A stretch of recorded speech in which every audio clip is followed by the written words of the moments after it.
Welcome to EPG Pathshala. I am Dr. Sunil Shanta, faculty at the Center for Livelihoods and Social Innovation at the School of Social Work in Tata Institute of Social Sciences. Today I will be taking the session on relationships and risk in fieldwork, which is a module related to the paper Fieldwork. In today's session, we will be covering the following aspects. I will be briefing on the various learner objectives, the context in which we are discussing the aspect of relationships in fieldwork. We will also get into the concepts and meanings of relationships, the guiding values and required skills for establishing relationships in the field, as well as the summary of the session.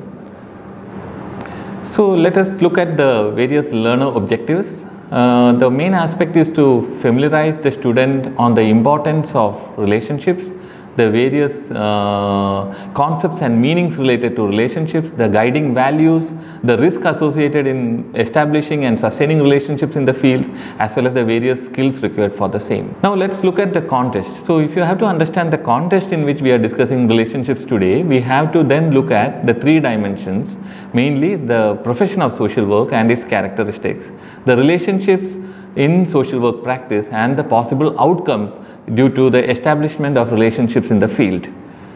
Now, what is social work? In a very simplistic manner, when we discuss social work, it is the practice of intervening in the lives of actors or individuals, groups and communities who need assistance in their day-to-day living. So, take for example your concurrent field work. And in your field work, you would have come across an elderly woman who is applying for a widow pension. Or you would have come across a women's collective or an SHG who is planning to start a self-help group and they want some bank loans. Or you will be working in a community setting, that is where the community is drought affected and they are really starving with water scarcity. Now, what does social worker do here? Social work is a deeply embedded, socially embedded practice where the social worker, he or she mediates the relationship between diverse actors, be it the client groups or the impact groups or the service users. So in the above example itself, you could see that the elderly woman who needs pension versus another woman who has access to several financial resources, or you will be meeting the members of the self-help groups and the bank manager who is capable of providing loan to the self-help groups, or you will be coming across a drought affected community who is trying to negotiate with the district collector for drought relief. So it is in this context then, as a social work student and as professional social workers, we should ask the following questions. How can we enable the woman, the elderly woman, to access widow pension? How can we facilitate the strengthening of women's collective through the strengthening of relevant institutional networks? How can we facilitate the co-designing of appropriate water conservation measures and drought relief measures in consultation with the district authorities? So, social work is thus a process that engages with diverse people to facilitate the telling of their story around a particular context. So it is basically articulating what happened to them and why, and working accordingly to a mutually agreed upon desired change. Social work is thus interactive, and the very basis of interactive itself makes it relational, and it is in this context the relationships also gains importance. Thus, social work is personally engaging, it is intimate, and you have to work with diverse actors. The emphasis is on the relationship with clients or the impact group that social work collaborate with. The relationship thus becomes a key essential element of social work practice. So let us reflect on what we discussed so far. Why is relationship between the social worker and the impact group so important? Let's take the case of the elderly woman or the women collective or the drought affected community. Can we make one project or can we make an intervention, an appropriate intervention, without establishing a proper relationship with them or with the diverse stakeholders that influence their day-to-day life? Let's reflect on it. Is it possible? What will you do to establish relationships? I will be discussing this in the next slides. So, one of the stated aspects of relationship building is to establish appropriate levels of intimacy to achieve the stated goals in a particular context. So, for example, we will be enabling the elderly woman to access widow pension. Without establishing a relationship, professional relationship with her, we will not be even able to interact with her, neither negotiate with the social welfare department. The same case applies to the women's collective and the bank. The same case also applies to the drought affected communities who are trying to cooperate and co-design strategies with the district authorities. Thus, establishing a relationship in itself is cited as the sole focus of the social work profession in many literature, and this relationship is being established so as to bring a mutually agreed upon desired positive change. The significance of relationship is thus central to the social work task, and by that it is also very crucial and an essential part of the social work processes. Social workers, we have to understand that we are a set of unique professionals who at the same time recognize the value of relating to other actors and at the same time recognizes their experiences as fundamental to bring about social change. So in this context, I would like to share with you that service users value social workers who have demonstrated sensitive patient understanding, which is reflected in terms of friendliness, reliability, regularity of contact, attention to detail, openness, etc. So in this, it's very important to understand the significance of the presence of somebody who cares is very important more than the outcome that it generates. So in this context, we have to be aware of what we do, that is the social work task, and how we do it, the social work process, and its implication on relationship. At the same time, how the quality of relationships influences what we do and how we do it. Now let me discuss with you the third aspect of the context in which we are having this session today is the outcomes in the context of establishing a professional social work relationship. Some of the positive outcomes are shared in terms of enthusiasm and vitality among the different impact groups. The client becomes confident and empowered to act. There is also a heightened picture of self-worth and growing desire for more than just being alone or to their own network, to build their own wider networks. And this is very much evident in the cases of the elderly woman who looks for the pension, or the women collective aspiring to become entrepreneurs, or the drought affected community who wants to adapt in a better fashion. Now, it's not only working with individuals or groups. Community organizers believe that building relationships is the best way to develop community partnerships and to provide better, efficient public services. So, thus, authentic relationships is the glue in community organizing, and which can then build the capacities of the community and develop capable leadership opportunities. At the same time, we should also understand relationships lead to commitment and accountability. Now, some of the aspects in which relationship building helps professional social workers are: one is assessment. Assessment related to what? To understand what is the context, to understand the nature of the field setting. For example, you are working with the widow, elderly woman to access widow pension. Then you will be looking at what eligibility criteria does she have and what needs to be done, what papers needs to be procured or what documents needs to be procured to access the pension. Similarly, you assess what is the commitment of the group members towards the collective even after procuring you are able to procure the bank loan. At the same time, you could also look at the impact of drought on diverse occupational groups in the community. The assessment in the above mentioned cases can happen only if you establish a sound relationship with the various stakeholders.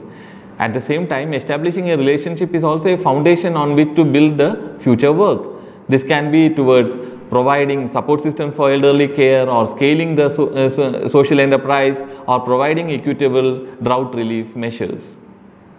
Establishing relationship is also important to support the most vulnerable and marginalized groups. So, helping the elderly woman to access the pension or accessing SHG bank loans are important.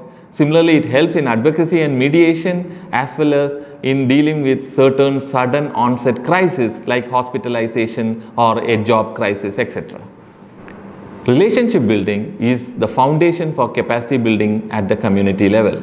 In order to develop the entrepreneurial capabilities of SHGs, or you want to work with the youth, you have to establish sound professional relationships with them that is characterized by trust and meaningful reciprocity. At the same time, it also helps you to identify the various social ills like child marriage, child labor, female infanticide or substance abuse, etc. in the field. Now, as a student social worker, when you go first time to the field or in the first semester itself, you will be asking various questions that arise your curiosity. I am working with this client group, my organization has asked me to work with this impact group, but am I supposed to be their friend? How much should I reveal about myself? And should I get involved with them? These are various important questions and you may not get a direct answer at that point of time. But you should discuss this with your fieldwork supervisor, and the fieldwork supervisor will guide you appropriately to build a proper relationship with these client groups. The social work values, methods and principles that you learn in the classroom will also help you in taking appropriate action steps. Social workers, you as students need to understand that you have to be friendly towards not only the group that you are assigned to work with, but it is not just like becoming somebody else's friend. It is not like becoming a regular friend. There are certain challenges which I will be discussing now. At the same time, you should also understand the service user or the client will also have certain expectations. They bring their own hopes, fears and expectations, and sometimes they wish for a friend, sometimes they wish for an acquaintance, or sometimes they consider you as an enemy because already they are amidst a lot of uncertainty and threats. So the challenge for the social work student is to deal with these tensions between the organizational requirement to deliver what is assigned to you in an efficient and focused manner, at the same time to be a very personal, friendly and supportive social worker to the client. How do you maintain the balance is a challenge. So a budding social worker should understand that we are always going to face this particular challenge, and it is by learning to balance these professional expectations with the personal, and that we will be able to build our own professional self, and the relationship becomes the core of the professional self. What do you mean by relationship? Relationship, it begins with just an association of individuals or groups, but it is also shaped by certain relational boundaries.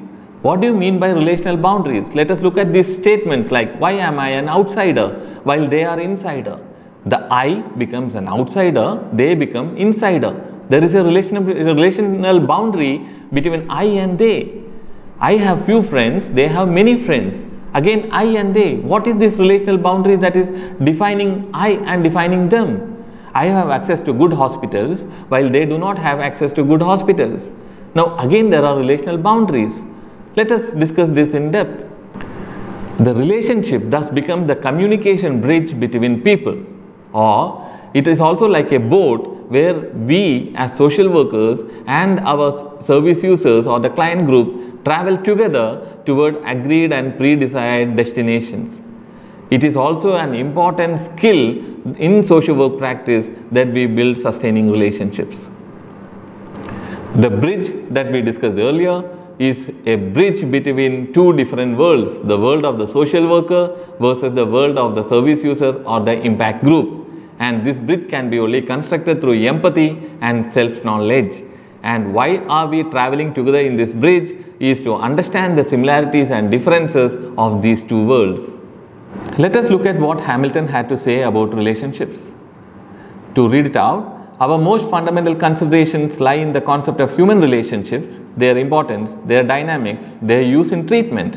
Relationships can only be experienced directly, although their meaning can be rationally and reflectively assimilated.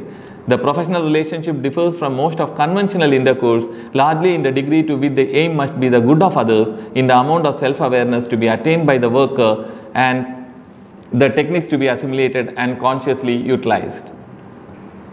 Relationship is thus a two-way process in which both parties affect each other, and ideally where both parties learn and work towards positive change. In a similar way, let us look at what Weissteck has said about casework relationships. Weissteck says that it is the dynamic interaction of attitudes and emotions between the caseworker and the client with the purpose of helping the client achieve a better adjustment between himself and the environment. Compton and Galloway has mentioned few essential elements in relationship building like concern for the clients, acceptance of obligation towards clients, acceptance, considering the individual as unique, empathy, openness and consistency, and appropriate use of authority and power as important criteria to build sustaining relationships. Later on, other social workers and social work practitioners have also brought in self-determination as an important component of this understanding. Now, what are the guiding values to build sustaining relationships? One of the foremost important aspects of this is transparency. Transparency with the client helps in negotiating better accountability prospects between the professional and the client group. It will also help in protecting the social worker and the client from potentially harmful behavior. Transparency in relationship is always accompanied by mutual care and appreciation of one another. Yet another important value component is trust. Trust is the placing of confidence in or relying upon a person or thing. Without trust, you will never be able to build sustaining and meaningful professional relationships with your client or the impact group. The presence or absence of a trust is a vital aspect of all social relationships in social work practice. It is in this context we need to understand the nature of insider-outsider relationships, or what we term as positionality in social work practice. Now, it is in this context, you as a social worker, when you are going to the field, you will be influenced by your own social characteristics like gender, age, ethnicity, social status, education, sexual orientation, language ability and social networks. So, it is basically your identity is already formed, and you are taking your identity to a new area where the community that you are going to work or the group that you are going to work is going to have a different set of identities, values, interests, power and knowledge systems. Now, you need to grow up, you need to evolve as a professional by balancing and by being aware about how your values, interests, beliefs and knowledge systems and your own identity has been shaped, and how are they different from others, and how we should balance these two while working with your community groups. So, you become an outsider in many contexts, and the client group or the community that you work becomes an insider in many other contexts. So, apart from your own positionality, the self-interest of yourself and your client group is also very important. Self-interest reflects the self among others. Why should I participate in this relationship building process? Why should I cooperate with the social worker? Why should this particular community cooperate with you in developing a particular project? The self-interest becomes important, and relationship becomes an influential factor in shaping the self-interest as well. Social workers thus should reconceptualize their understanding of the power people in the client role have to affect individual social workers and the extent to which social work goals are realized. At the same time, we need to understand that relationships in the field are highly dynamic and variable. They are never static, and standardized relationships are not possible when you are working in a dynamic social setting.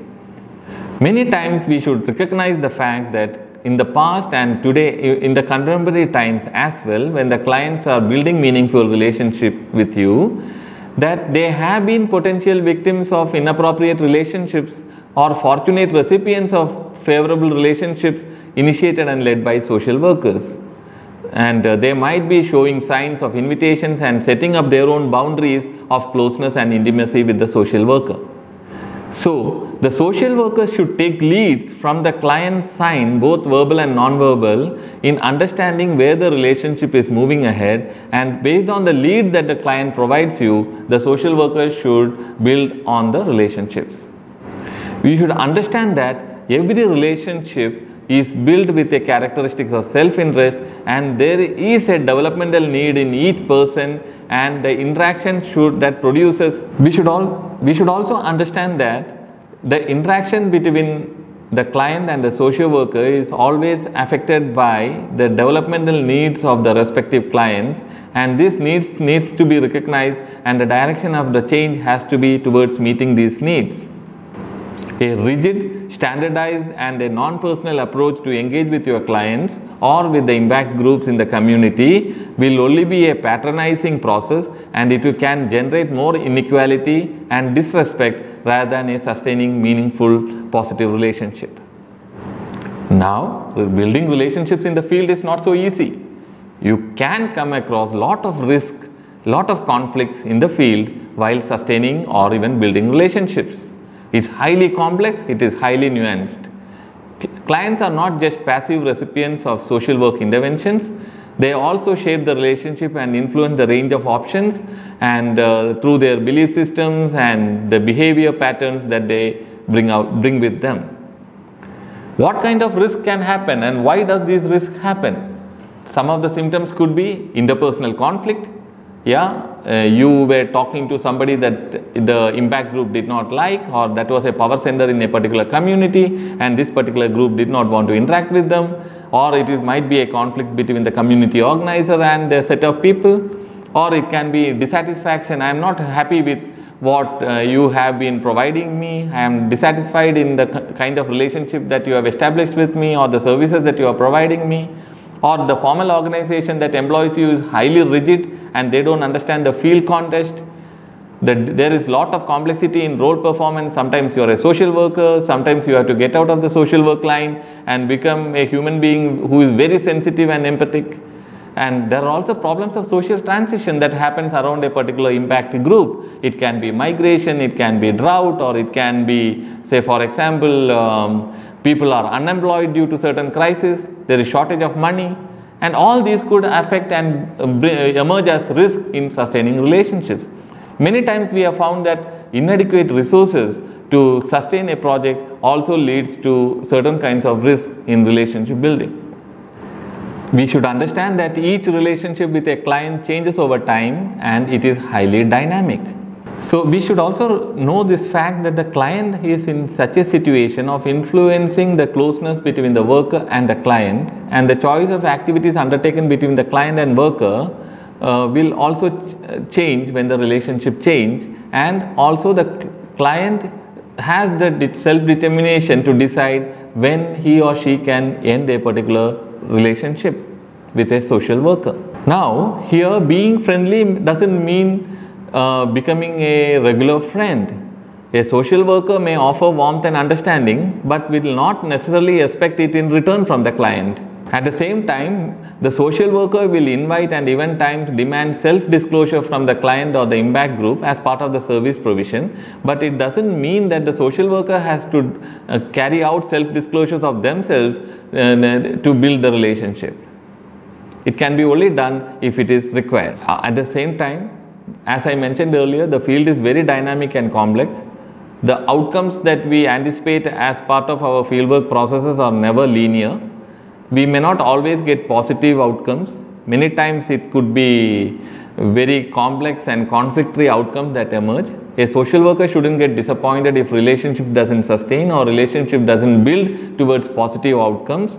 The social worker should keep on continuing to work towards those issues and address the root causes of the problem that has emerged in relationship building. At the same time, we should be cautious over the various techniques of relationship building that emerge. Techniques that are highly mechanical and materialistic and doesn't match the real needs of the client groups can tend to fail. And it also becomes very difficult for the social workers to then provide appropriate service. Some of the skills in relationship building are the following. The social worker should demonstrate the concern on the issue of service through the principle of self-determination. He or she should show an interest in conveying warmth, generating an atmosphere of trust. Demonstrating a respect for the service user's individuality is also an important component. Individual acceptance and generating empathy are some of the key other essential components of relationship building. Now let's look at what empathy is. Empathy is a willingness to put oneself in others' place and trying to understand what that person, he or she is undergoing. Social work should aim at creating empathic relationships. It is about innovation with compassion and empathy that will help social work practice rather than mechanical and technical aspects of interventions. Yet another aspect of skills in relationship building comes along with reflective listening, which is a practical manifestation of empathy. It involves a worker responding in an understanding manner to the comments made by the client.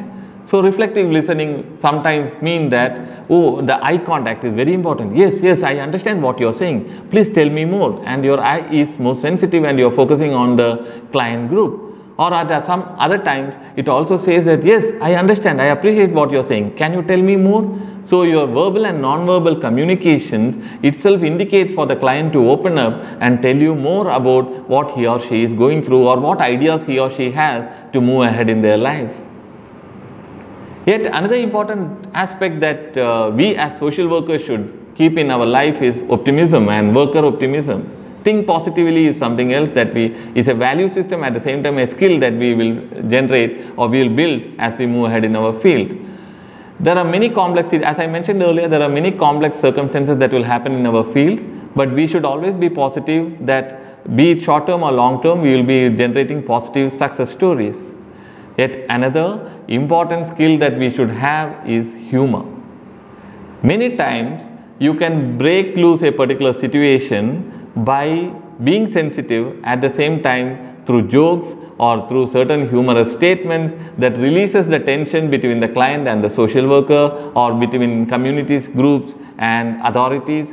So, but the humor that or the jokes that you spread should be more of timely, and it should be sensitive. It shouldn't create more pain to the people who hear that. And but we have seen in literature, social scientists have found that humor has an important role to play in building and sustaining relationships in the field. Yet another skill is related to self-disclosure, and this is also about maintaining professional boundaries or relational boundaries. A social worker should not detail out all the intimate details about his or her life, and it should be only brief and used for the purpose of showing empathic concern towards the client situation. Yet another important component which acts as both as a skill and to many extent as a principle itself is to locate the collective interest of groups while framing collective action projects. It should be the relationships will sustain and positive outcomes can be generated if it is only located, the projects are located based on the collective needs and collective self-interest that the social worker is able to engage with the clients or the impact groups to unearth. To understand this collective self-interest as well as the individual interest of your impact group, certain other skills that will help you and techniques that will help you to move ahead is one-to-one conversations. So one-to-one conversation promotes active listening, where the social worker focuses on the answer that the client or the impact group gives you, and which you will be probing it further to understand the meaning behind it and discussing on appropriate actions to be taken ahead. So to summarize, I have discussed with you the various objectives of learning fieldwork and learning relationships in the field. It is also about what is meant by relationships and why is it significant in the context of fieldwork in social work. We also discussed about the various values that will guide relationship building. We also discussed about the various risks and conflicts that could happen in the field in sustaining meaningful relationships. At the same time, the essential skills that are required to maintain sustainable relationships, sustainable professional relationships in social work practice. Thank you.